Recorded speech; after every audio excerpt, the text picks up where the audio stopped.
ನಮಸ್ತೆ ಬಂಧುಗಳೇ. ಇವತ್ತಿನ ಬ್ಲಾಗಿನ ವಿಷಯ ಏನಂದರೆ ಜಾಯಿಕಾಯಿ ಕೊಯ್ಯಬೇಕು ಅಂತ ಅಂದ್ಕೊಂಡು ತುಂಬ ದಿನ ಆಗಿತ್ತು. ಕೊಳೆ ಅಡಿಕೆ ಹೆಕ್ಕೋದು, ಮದ್ದು ಹೊಡಿಯೋದು ಎಲ್ಲ ಅಂತ ತುಂಬ ಲೇಟಾಗಿತ್ತು. ಹಾಗಾಗಿ ಇವತ್ತು ಕೊಯ್ದೆ ಕಾಯ. ಹಾಗೆ ಕೊಯ್ತಾ ಇದು ಜಾಯಿಕಾಯಿ ಗಿಡ ಅಂತಾರೆ. ನೋಡಿ, ಈಗ ಏಣಿ ಹತ್ತಿದ್ದೀನಿ. ಏಣಿ ಮರಕ್ಕೆ ಏಣಿ ಹಾಕ್ಕೊಳ್ಳಿಲ್ಲ ಅಂದರೆ ಮರ ಹತ್ತಕ್ಕಾಗಲ್ಲ, ಈಗ ಜಾರತ್ತೆ. ಹಾಗಾಗಿ ಏಣಿ ಹಾಕ್ಕೊಂಡಿದ್ದೀನಿ ಸ್ವಲ್ಪ ದೂರ. ಅದರ ಅರೆಗಳು ಸಿಗೋ ತನಕ ಏಣಿ ಅಗತ್ಯ ಇರುತ್ತೆ. ಹಾಗೇ ಕೊಯ್ತಾ ಇದ್ದೀನಿ ಕಾಯನ್ನು.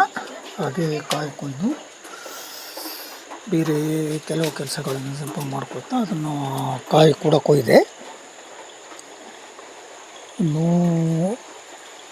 ಮತ್ತು ಬೆಳಗಿನಿಂದ ಸಂಜೆವರೆಗೂ ಕೂಡ ಅದೇ ಕೆಲಸನೇ ಆಗಿದೆ ನನ್ನದು. ಬೇರೆ ಯಾವ ಕೆಲಸನೂ ಮಾಡೋಕ್ಕಾಗಲಿಲ್ಲ, ಅವಕಾಶ ಸಿಗಲಿಲ್ಲ. ಯಾಕಂದರೆ ಇರುವಷ್ಟು ಮರಗಳನ್ನು ಪೂರ ಕಾಯಿ ಕೊಯ್ಯಬೇಕು ಅಂತ ಅಂದ್ಕೊಂಡೆ. ಹಾಗಾಗಿ ತೆಗೆದು ಏನಿಂದ ಮೇಲೆ ಒಬ್ಬನೇ ಇರೋದ್ರಿಂದ ಸ್ಟಿಕ್ ತೊಗೊಂಡೋಗಿದ್ದೆ. ಸ್ಟಿಕ್ ಮುಖಾಂತರ ಅದನ್ನು ಮಾಡಿದೆ, ವಿಡಿಯೋ ಮಾಡಿದ್ದೀನಿ. ಅದೇ ಈ ವಿಡಿಯೋ ನಿಮ್ಗೆ ಇಷ್ಟ ಆಗುತ್ತೆ ಅಂತ ಕೂಡ ಅಂದ್ಕೊಂಡಿದ್ದೀನಿ. ನೋಡಿ, ಇದು ನಮ್ಮ ಕಡೆಯಲ್ಲಿ ಮಳೆಗಾಲದಲ್ಲೇ ಆಗುತ್ತೆ ಹೆಚ್ಚು ಕಮ್ಮಿ. ಸಾಮಾನ್ಯವಾಗಿ ಗಣೇಶ ಚೌತಿ ಒಳಗೆ ಆ್ಯಕ್ಚುಲಿ ಕೊಯ್ತೇವೆ. ಡ್ರೈವರ್ನಲ್ಲಿ ಒಣಗಿಸಿ ಅದನ್ನು ಕಾಯಿ ಸ್ವಲ್ಪ ಡ್ರೈ ಇದಾದಮೇಲೆ ಅದು ಒಡೆಯುತ್ತೆ ಕಾಯಿ. ಈಗ ಒಡೆದು ಕಾಯಿ ಪೂರ ಸುಮ್ಮನೆ 90% ಒಂದು 40% ಹಾಳಾಗಿರ್ಬೋದು ಅಂತ ಅಂದ್ಕೊಂಡಿದ್ದೀನಿ. ಈ ವರ್ಷ ತುಂಬ ಕಾಯಿ ಬಂದಿದ್ವು. ಅದೇ ಕಾಯಿ ಹಾಕಿದ್ದೀನಿ. 4 ಚೀಲ ಆಗಿದೆ. ಒಂದು ಸ್ವಲ್ಪ ಒಳಗಡೆ, ಮನೆ ಒಳಗಡೆ ಕೂಡ ಹೊರಗೆ ಹಾಕಿದ್ದೀವಿ. ಆಮೇಲೆ 4 ಬುಟ್ಟಿಯಲ್ಲಿರೋದಷ್ಟು ಮಾಡಿದ್ದೀನಿ. ಅದನ್ನು ಕೂಡ ಮಾಡಿದ್ದೀನಿ. ನೋಡಿ, ಕಾಯಿ ಒಡೆದು ಹೇಗಾಗುತ್ತೆ ಅನ್ನೋದನ್ನು ಕೂಡ ನಿಮಗೆ ಇದನ್ನು ಸ್ಪಷ್ಟವಾಗಿ ಹೇಳ್ತಾ ಇದ್ದೀನಿ. ಇದು ಜಾಯಿಕಾಯಿ ಸಾಂಬಾರು ಪದಾರ್ಥಗಳಿಗೆ ಹೋಗುವಂಥದ್ದು. ಮೇಲುಗಡೆ ಅದು ಕಾಯಿ ಒಡೆದಾಗ ಅದರ ಒಳಗಡೆ ಹೂವು ಸೇರುತ್ತೆ. ಆ ಹೂವಿಗೆ ತುಂಬ ಡಿಮಾಂಡ್ ಇದೆ. ಜಾಯಿಕಾಯಿಗೆ ಅಷ್ಟೊಂದು ಡಿಮಾಂಡ್ ಇರಲ್ಲ, ಒಳಗಿನ ಬೀಜಕ್ಕೆ. ಆದರೂ ಹೋದ ವರ್ಷ ಲೆಕ್ಕದಲ್ಲಿ ವರ್ಷ ಒಂದು 10 ಕಿಲೋ ಆಗ್ಬೋದೇನೋ ಅಂತ ಅಂದ್ಕೊಂಡಿದ್ದೀನಿ. ಗೊತ್ತಿಲ್ಲ, ನೋಡೋಣ ಎಷ್ಟಾಗುತ್ತೆ ಅಂತ. ಇನ್ನೂ 2-3 ಮರ ಇದೆ. ನಾಳೆ ಕೂಡ ಅದೇ ಕೆಲಸ. ಕೊಯ್ದಿದ್ದನ್ನು ಆರಿಸ್ಬೇಕಲ್ವ, ಚೀಲ ಆರಿಸ್ತಿದ್ದೀನಿ. ಹಾಗೆ ಕಾಯಿಗಳನ್ನು ಎಲ್ಲ ಸ್ವಚ್ಛವಾಗಿ ಆರಿಸ್ತಾಯಿದ್ದೀನಿ. ಆದಷ್ಟು ಕ್ಲೀನ್ ಮಾಡಿ ಆರಿಸಬೇಕು ಅಂತ. ಆಗಲ್ಲ, ಕೆಲವೊಂದು ತಪ್ಪು ಹೋಗುತ್ತೆ, ಏನು ಮಾಡೋಕ್ಕಾಗಲ್ಲ. ಅದು ಮತ್ತೊಂದು ದಿವಸ ತೋಟಕ್ಕೆ ಹೋದಾಗ ಸಿಗುತ್ತೆ. ಇದು ಈಗ ಕೆಲವು ಎಲೆಗಳು, ಕಸಕಡ್ಡಿಗಳು ಬರದೇ ಆಗೋದು ಆದಷ್ಟು ಚೊಕ್ಕವಾಗಿ ಹೆಕ್ಕಬೇಕಾಗತ್ತೆ. ಚೊಕ್ಕ ಮಾಡಿಕೊಂಡೆ ಕ್ಲೀನ್ ಮಾಡ್ತಾನೇ ಇದ್ದೀನಿ. ನೋಡೋಣ. ನೋಡಿ,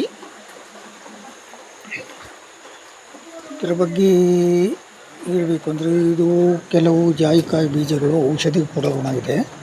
ಔಷಧಕ್ಕೂ ಕೂಡ ಬಳಸ್ತಾರೆ ಇದನ್ನು. ಈ ನಮ್ಮ ಹಳ್ಳಿ ಕಡೆಯಲ್ಲಿ ಈ ಉಳುಕು ನೋವಿಗೆ ಮತ್ತು ಕೆಲವು ಚಿಕನ್ ಮಟನ್ ಸಾಂಬಾರು ಇದಕ್ಕೆ ಎಲ್ಲದಕ್ಕೂ ಬರುವಂಥ ಒಂದು ಪದಾರ್ಥ ಇದು. ಅಲ್ಲೊಂದು ಕಾಯಿ ಇದ್ದಿತ್ತು, ಅದು ನಾನದು ಕೊಕ್ಕೆ ಮಾಡಿಕೊಂಡಿದ್ದೆ. ಆ ಕೊಕ್ಕೆಯನ್ನು ಹಾಕಿದೆ ಅಲ್ಲಿ. ಅದು ಮೊದಲೊಂದು ಸಲ ಒಂದು ಕೊಕ್ಕೆ ಮಾಡಿಕೊಂಡೆ, ಕೊಕ್ಕೆ ಮುರಿದೋಯ್ತು. ಆಮೇಲೆ ಮತ್ತೊಂದು ಕೊಕ್ಕೆ ಮಾಡಿದೆ, ಅದು ಕೂಡ ಹಾಗೇ ಆಯಿತು. ಹಾಗೆ ಮತ್ತೊಂದು ಕೊಕ್ಕೆ ಹಸಿ ಮರದಿಂದ ಹೊಡೆದು ಕಿತ್ತು ಮಾಡಿಕೊಂಡಿದ್ದೆ. ಆ ಕೊಕ್ಕೆ ಸ್ವಲ್ಪ ಗಟ್ಟಿಲ್ಲ, ಸ್ವಲ್ಪ ಗಿಡ್ಡ ಆಗಿದ್ದಕ್ಕೆ ಸ್ವಲ್ಪ ನನಗೆ ಕೂಡ ಸ್ವಲ್ಪ ರಗಳೆ ಆಯಿತು. ಮೇಲುಗಡೆ ತುದಿಯವರೆಗೂ ಹೋತು ಅಂತ ಒಂದು ಪ್ರಸಂಗ ಬಂತು. ಹಾಗಾಗಿ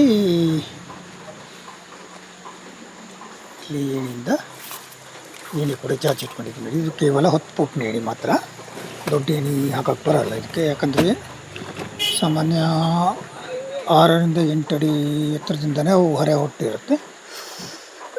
ಒಂದು ಚೀಲ ಫುಲ್ ಆಗಿದೆ, ಇನ್ನೂ ಹೆಕ್ಕೋದು ಬಾಕಿ ಇದೆ. ಅದನ್ನು ಊಟ ಟೈಮ್ ಆಗಿದೆ ಅಂತ ನಾನು ಅಲ್ಲಿ ಬಿಟ್ಟು ಹೋಗಿದ್ದೆ. ಹಾಗೆ ಊಟ ಮಾಡಿಕೊಂಡು ಬಂದು ಮತ್ತೆ ಆಮೇಲೆ ಮತ್ತೊಂದು ಮರ ಕೊಯ್ದು ಅನ್ನೋದು ಸಂಜೆ ಆಯಿತು. ಇನ್ನೊಂದು ಮರನೋ 2 ಮರನೋ ಇದೆ, ಅದಷ್ಟು ಕೊಯ್ದು ಕ್ಲೀನ್ ಮಾಡಿಬಿಟ್ಟು. ಈ ವರ್ಷ ತುಂಬ ಬೆಳೆ ಇದ್ದದಕ್ಕೆ ಅದರದ್ದು ಈ ವರ್ಷ ಹೋದ ವರ್ಷಕ್ಕಿಂತಲೂ ಹೆಚ್ಚುವರಿ ಇದೆ ಈ ವರ್ಷ. ಜಾಯಿಕಾಯಿದು ನೋಡಿ, ಇದು ಹೀಗಿರುತ್ತೆ ಅಂತ ತೋರಿಸ್ತಾ ಇದ್ದೇನೆ ಇಲ್ಲಿ. ಮುಂದನ್ನು ಮತ್ತು ಕೆಲವು ಇದನ್ನು ತೋರಿಸ್ತೀನಿ, ಇನ್ನು ಸ್ವಲ್ಪ ತಡ ಇದೆ. ಯಾಕಂದರೆ ಇದನ್ನು ಯಾಕಂದರೆ ಇದ್ರ ಬಗ್ಗೆ ಲಕ್ಷ್ಯ ಕಮ್ಮಿ ಇತ್ತು. ಹಾಗಾಗಿ ಕೆಲಸ ಮಾಡೋದ್ರ ಬಗ್ಗೆ ಯೋಚನೆ ಮಾಡಿದ್ದಕ್ಕೆ ಇದು ಸ್ವಲ್ಪದ್ದು ಲಾಂಗ್ ವಿಡಿಯೋನೇ ಆಯಿತು. ನಾನು ಶಾರ್ಟ್ ಮಾಡಿದ್ದೀನಿ, ಆದಷ್ಟು ಸ್ಪೀಡ್ ಇಟ್ಟು ಸ್ಪಾಟ್ ಮಾಡಿದ್ದೀನಿ. ಹಾಗೆ ಇದ್ರ ಬಗ್ಗೆ ಹೇಳ್ತಾ ಹೋದರೆ ತುಂಬ ವಿಷಯಗಳು ಇನ್ನೂ ಇರ್ತವೆ. ಇದು ನಮ್ಮ ಕೃಷಿ ಕೆಲಸದಲ್ಲೂ ಇದು ಒಂದು ಆಗಿರೋದ್ರಿಂದ ಇದನ್ನು ವಿಡಿಯೋ ಮಾಡಿದ್ದೀನಿ. ನಿಮಗೆ ಇದು ಇಷ್ಟ ಆಗುತ್ತೆ ಅಂತ ಕೂಡ ಅಂದ್ಕೊಂಡಿದ್ದೀನಿ.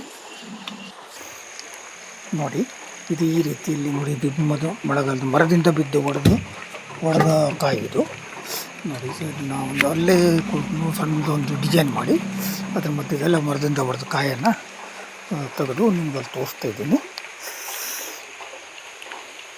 ಹಾಗೆ ಇನ್ನು ಮನೆಗೆ ಬಂದ ಮೇಲೆ ಬುಟ್ಟಿ ಎಲ್ಲೂ ಕೂಡ ಕೆಲವು ಕಾಯಿಗಳಿವೆ ನೋಡಿ, ಎಷ್ಟು ಚೆಂದ ಕಾಣುತ್ತಲ್ವ. ಅದು ಕರೆಕ್ಟಾಗಿ ಒಣಗಿಸಿ ಇದನ್ನು ಮಾಡಿದ್ರೆ ತುಂಬ ಸಿಗುತ್ತೆ. ಇದು ಜಾಯಿಕಾಯಿ, ಇದು ಕೂಡ ಔಷಧಿ ಬಿಡುವಂಥದ್ದು. ಈ ಕೆಂಪು ಕಲರ್ ಕಾಣೋದು ಅದು ಸಾಂಬಾರಿಗೆ ಬಳಸ್ತಾರೆ, ಅದನ್ನು ಹಾಕ್ತಾರೆ ಸಾಂಬಾರಿಗೆ. ಎಲ್ಲವೂ ಅದ್ರ ಒಳಗಿಂದ ಮೇಲಿನ ಸಿಪ್ಪೆ ಒಂದು ಬಿಟ್ಟು ಬಾಕಿ ಎಲ್ಲವೂ ಬಳಕೆ ಬರುತ್ತೆ. ಹಾಗೆ ನಿಮ್ಮೆಲ್ಲರಿಗೂ ನನ್ನ ವಿಡಿಯೋ ನೋಡ್ತಾ ಇರೋದಕ್ಕೆ ಧನ್ಯವಾದ. ಇದರಲ್ಲೇ ಸ್ವಲ್ಪ ಡಿಸೈನ್ ಮಾಡೋಣ ಅಂತ ಅನಿಸ್ತು, ಚೆಂದ ಕಾಣುತ್ತೆ ಅಂತ. ಹಾಗಾಗಿ ಸುತ್ತಲೂ ಕಾಯಿಗಳನ್ನಿಟ್ಟು ಒಳಗಡೆ ಒಂದು ಇದು ಹಾಕಿದ್ದೀನಿ. ಹಾಗೆ ಇದು ನೋಡಿ, ಇದು ಬುಟ್ಟೆಲ್ಲಿದೆ ತುಂಬಿಟ್ಟಿದ್ದೀನಿ, ಇನ್ನೂ ಸ್ವಲ್ಪ ಇದೆ. ಈ ವ್ಲಾಗ್ ನಿಮ್ಗೆ ಇಷ್ಟ ಆದರೆ ಶೇರ್ ಮಾಡಿ, ಸಬ್ಸ್ಕ್ರೈಬ್ ಮಾಡಿ. ಹಾಗೆ ನನ್ನ ಚಾನಲ್ ಯಾರಾದರೂ ಹೊಸದಾಗಿ ನೋಡ್ತಾ ಇದ್ದರೆ ಸಬ್ಸ್ಕ್ರೈಬ್ ಮಾಡ್ಕೊಂಡು ನೋಡಿ. ನಾನು ಬಿಟ್ಟಿರೋ ಎಲ್ಲ ವಿಡಿಯೋಗಳು ನಿಮಗೆ ತಕ್ಷಣದಲ್ಲಿ ಬರುತ್ತೆ. ಧನ್ಯವಾದ ನಿಮಗೆ. ನಮಸ್ತೆ, ಜೈ ಹಿಂದ್, ಜೈ ಕರ್ನಾಟಕ. ನೋಡಿ, ಎಲ್ಲ ತೋರಿಸ್ತಾ ಇದ್ದೀನಿ, ಓಕೆನಾ. ಇದನ್ನು